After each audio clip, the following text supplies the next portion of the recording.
Praise the Lord. பிரியமானவர்களே, ஆண்டவராகிய இயேசுவின் நாமத்திலே உங்களுக்கு அன்பின் வாழ்த்துக்கள்.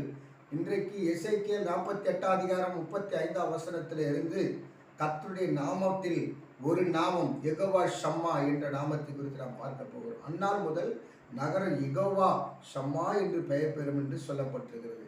பிரியமானவர்களே, யெகோவா ஷம்மா என்ற பெயருக்கு என்ன அர்த்தமாம்? கர்த்தர் தம் சமூகம் அளிக்கிறவர் என்ற அர்த்தம். ஆகவே கர்த்தர் தம் சமூகம் அளித்து நம்மை நடத்துகிற தேவனாக இருக்கிறார். இஸ்ரவேல் ஜனங்களை வனாந்தரத்திலே 40 வருஷம் பகலிலே மேக ஸ்தம்பத்திலே இரவிலே அக்னி ஸ்தம்பத்திலே தம்முடைய சமூகம் அளித்து அவர்களை நடத்தினார் என்று சொல்லி வேதத்தில் நாம் பார்க்கிறோம். பிரியமானவர்களே, வனாந்தரம் என்றால் என்ன? எந்த ஒரு உதவியற்ற, எந்த ஒரு ஆதாரமற்ற ஒரு இடம், வறட்சியான ஒரு பூமி.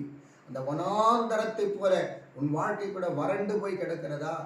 ஆமை ஸ்தோத்திரவா. எந்த ஒரு உதவியற்ற சூழ்நிலையில, எந்த ஒரு ஆதாரமற்ற சூழ்நிலையில வனாந்தர வாழ்க்கை இருக்குது அப்படின்னு கவலைப்படுறீங்களா? சகோதரி, அன்பு சகோதரன், அன்பு பிரதர், கர்த்தர் உங்களை பார்த்து சொல்லுகிறார்.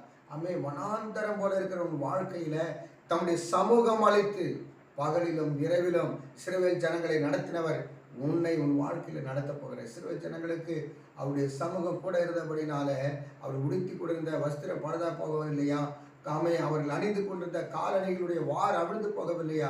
அவர்களுக்கு பசிக்கு ஆகாரமாக வானத்தின் மன்னாவை கற்றுக் கொடுத்து போஷித்தார். இப்படி பல நன்மைகளை கர்த்தர் அவர்களுக்கு செய்து அவர் வாழ்நெல்லாம் போஷித்த தேவன், அவன் பிரயாணமெல்லாம் போஷித்த தேவன். உன் வாழ்க்கையெல்லாம் கர்த்தர் யெகோவா ஷம்மாவா கூட இருந்து இன்றைக்கும் உன் வாழ்க்கையில அவர் எல்லாவற்றையும் சந்தித்து உன்னை அற்புதமா, உன் குடும்பத்தை அற்புதமா நடத்துவார். அவன் யெகோவா ஷம்மா உன்னோடு கூட இருக்கிறார்.